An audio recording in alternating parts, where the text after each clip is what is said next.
Hindi kita sasaktan.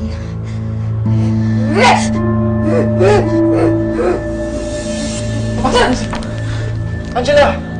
Sorry pare, ang bilis niya eh.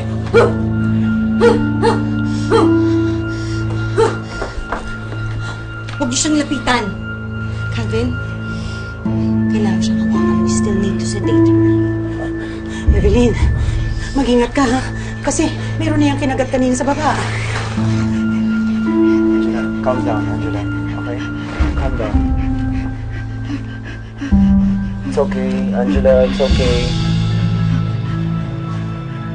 It's okay, it's okay, it's okay.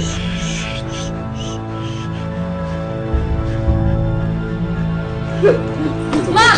Sinila ng babae niya yung Claire! Ano ka ba? Claire! Wala siya sa tamang pag-iisip. Hindi niya alam ang ginagawa niya.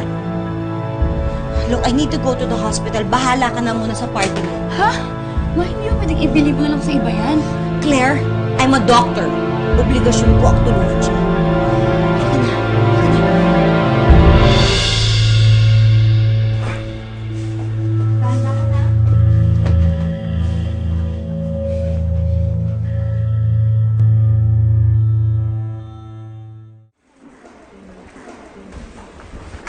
Ano nangyari?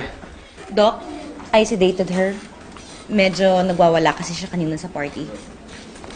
Do you know her personally, Dr. Medrano? No, pero ni-refer lang siya sa akin itong inaanak ko. Tulungan ho natin siya. Okay. Salamat. Paano at saan mo nga uli nakita yung babae niya?